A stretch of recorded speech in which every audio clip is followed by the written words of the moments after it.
So, we'll begin a little bit with telling you about what the course is, how it's run. And one thing to say is that hopefully this is being recorded, and hopefully I can post it tomorrow on a YouTube web channel that we have for the course, and you'll see it on your owl, as will the online class. I think in total there's about 150 of you, which is down from last year, not because the course was is not as popular, but because I was asked to lower my limits so that the other professors in the fourth year could have some students.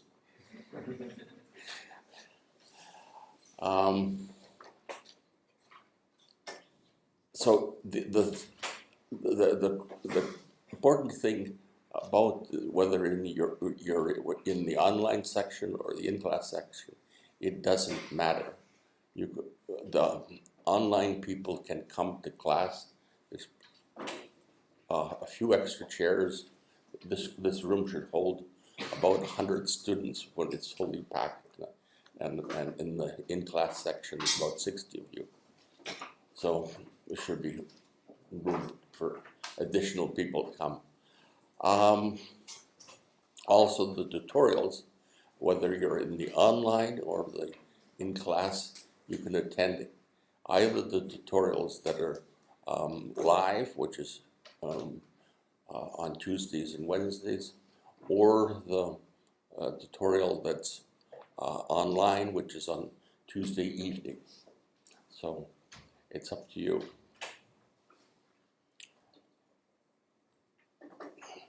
Now, the lectures, this is the series of lectures that we'll talk about. The green is considered the first term, the orange is the second term, and in between here we have a midterm. Now, the beginning of the class, the first term, will be largely about the visual system. And that's because we know more about the visual system than any of the other senses.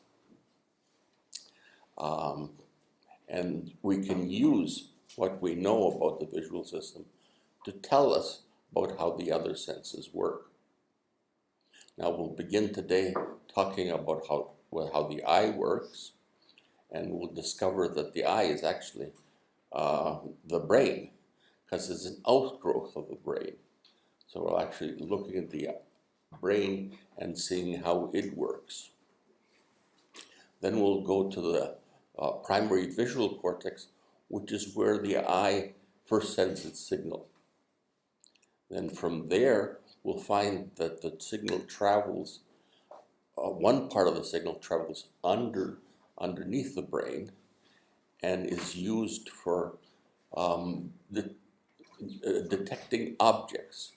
So one particular area, one object that's very popular is seeing faces. So it's the area responsible for recognizing all the faces of your fellow students here in class.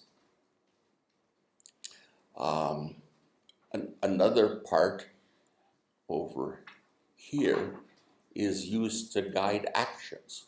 So when I reach for my mouse, that's the area that's involved. And it goes over the top side of the brain and guides all your movements. We also have a part here that is in between, sort of the side of the brain, and it's involved in anything that's moving. So there you can see that as you go further into the brain, you get regions that become specialized for one thing or the other. But connecting them all is something called the association cortex, which we'll cover in the fifth lecture. Then all this green stuff will be stuff that the midterm exam will be about. All this orange stuff and the green stuff will be what the final exam will be about. So the final exam covers everything.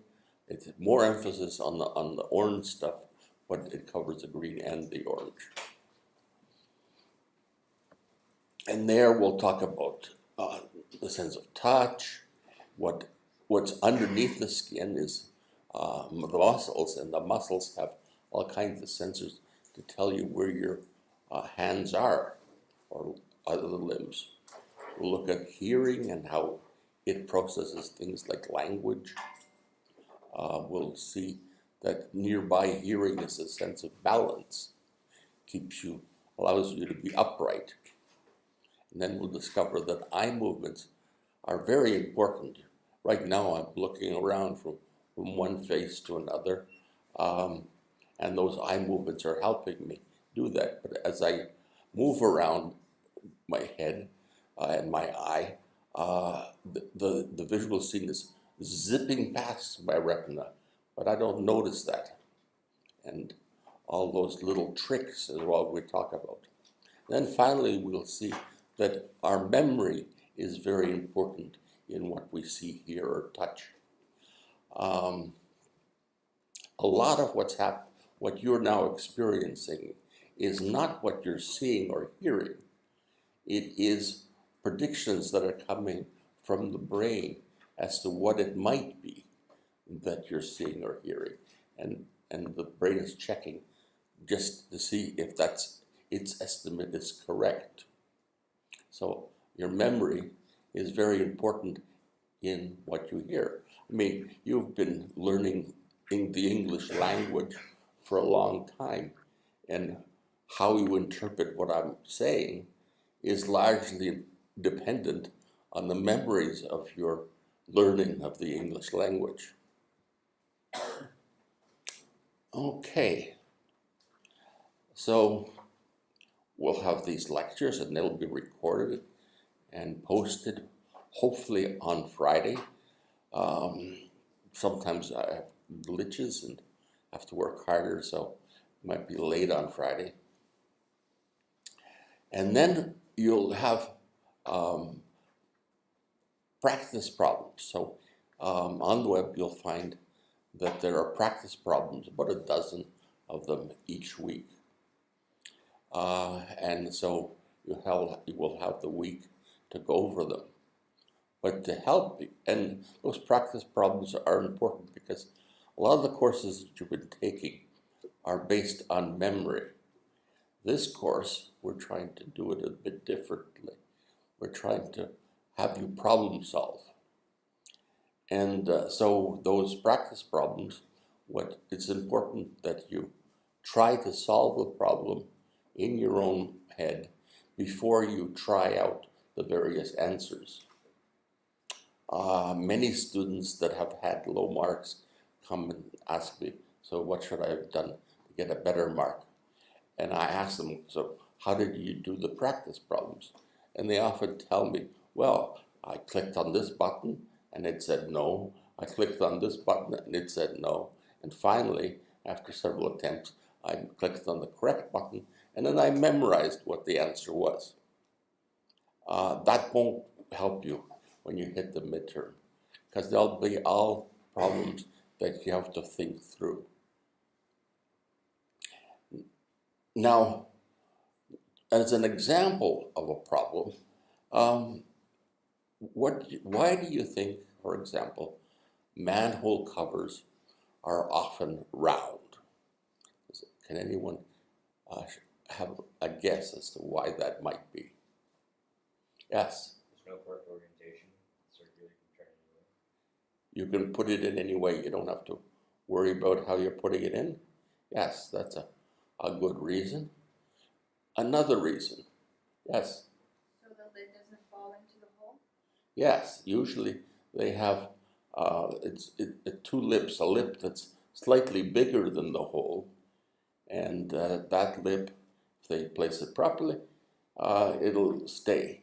And so it's guaranteed other shapes like triangles or squares. You can turn them in such a way that they'll fall into the hole. And the last thing that you want to do is have to go down the hole and retrieve the manhole cover.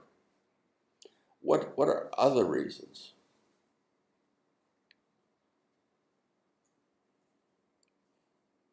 Anyone think of any? Yes. Takes less surface area, saves some material. Yes, it does. And less surface area, saves in material, saves in the weight of the thing for its strength. A lot of advantages. Okay, well, if you want other reasons for why manhole covers are round, you can go to Wikipedia and you can see here all these reasons for why they might be round. Okay? And one of the things, why this is a question I ask is that it had a question that had been used by Microsoft to test potential employees. If they could give good answers to this problem, they were potentially good employees. This problem, as you can see, has many answers. Some are better than others, and it's a good way of exploring what are good answers.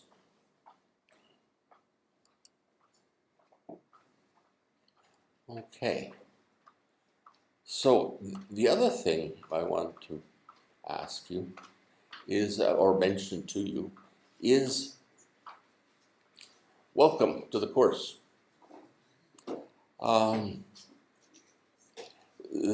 I like to point out this guy called Daniel Pink, and he wrote a book called over here something Drive, yes. And one of the things that he explores in his book is sort of motivation. He goes through a number of studies in psychology departments that studied motivation. And what they did was give students problems and see how well they could solve them.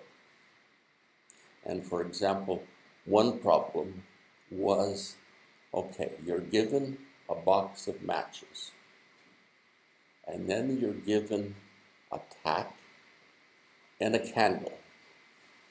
And your job is to stick the candle to the wall in such a way that it won't drip on the floor.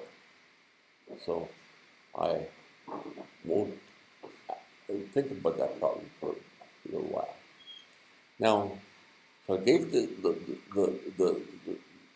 students who were volunteered for these experiments, divided them into two.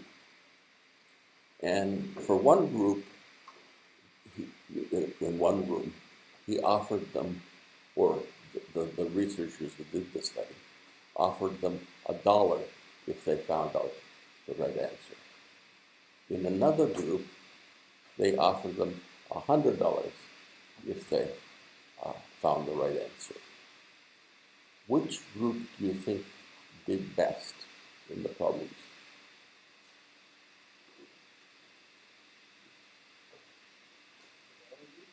The dollar group, exactly. So that's one of the puzzles of motivations that Daniel Pink talks about. That going for the big prize somehow gets you away from solving problems. What you should worry about is sort of the intrinsic stuff that's good in solving problems. And in this course, you should think of the problems in a similar way. That it's fun to solve problems. They have intrinsic benefits. The extrinsic benefits, of course, is something all of you think of as well, is the marks. But I think you'll surprisingly do better in the marks if you don't worry about the marks, but try to enjoy solving the problem.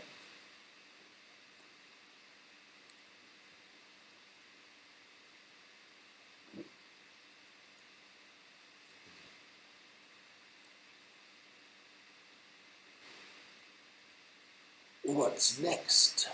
Okay, you've met the TAs, of course, Radu, Emma, and Vaishu, and their emails are listed here in case you want to ask them a question.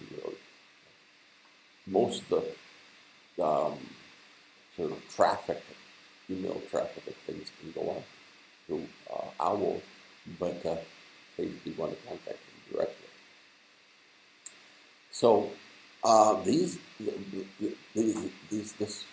group of TAs will be available on Tuesdays and Wednesdays in the Natural Science Building, NS7, from 4:30 to 5:30.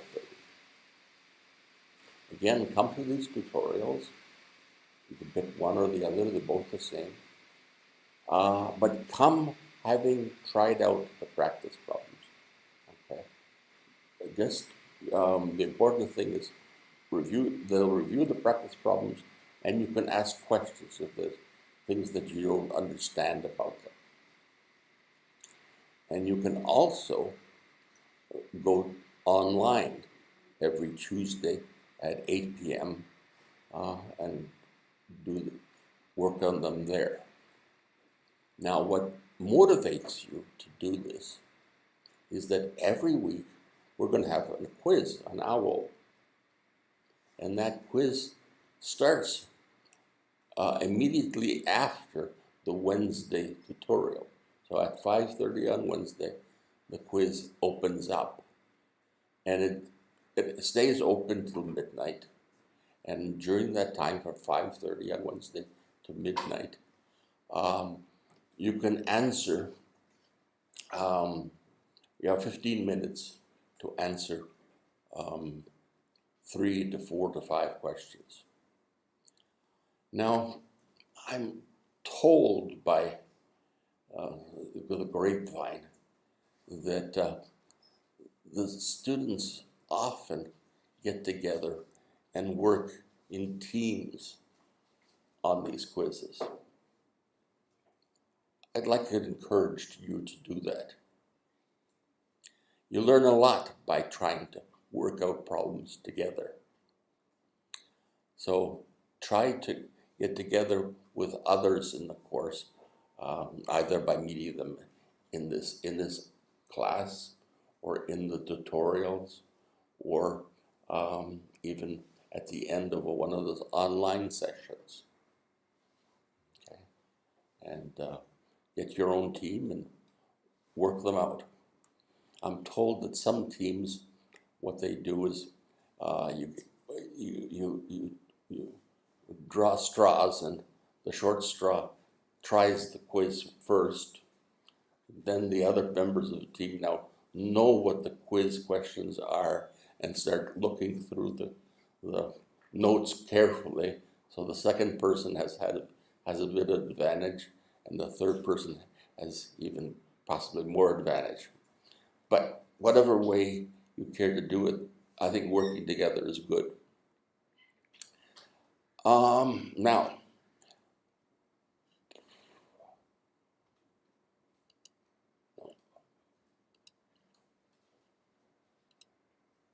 so everything that you want to learn, all the notes for this course are available on the web. This is an advertisement for my Kindle book, but you don't need the Kindle book. Okay, if you like Kindle, that's fine. I like Kindle myself, but all the notes are here. All these PDFs are what I say during the lecture. Okay? almost word for word probably. All the practice problems are over here in this column. If you want, you can get all these practice problems as one PDF, or one huge PDF with all the questions followed by the answer, okay, or the answers. And I try to put in reasons why the incorrect answer is incorrect, and look at those reasons, because it's possibly as important to know why things are incorrect as to why they're correct. These two columns are the same thing.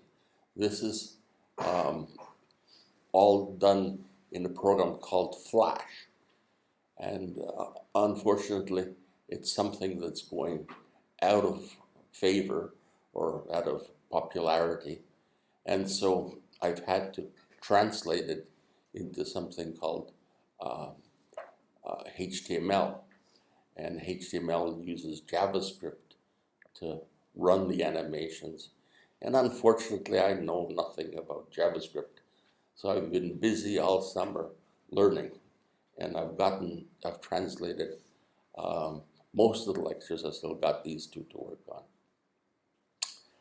on. These will be the videos that you can see through OWL as well. And over here are links, sort of interesting things that you might also want to look at.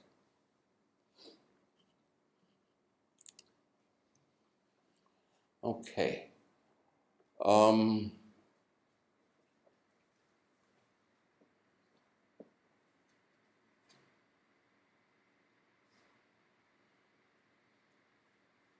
Okay, evaluations, yes, important things. So we'll have a final exam, and that'll be worth 50% of your mark. It'll be multiple choice questions, similar to the ones that you have in the weekly quizzes.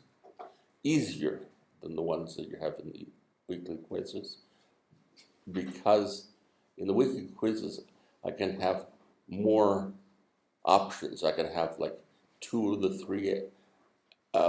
six answers are correct, and you have to find which two.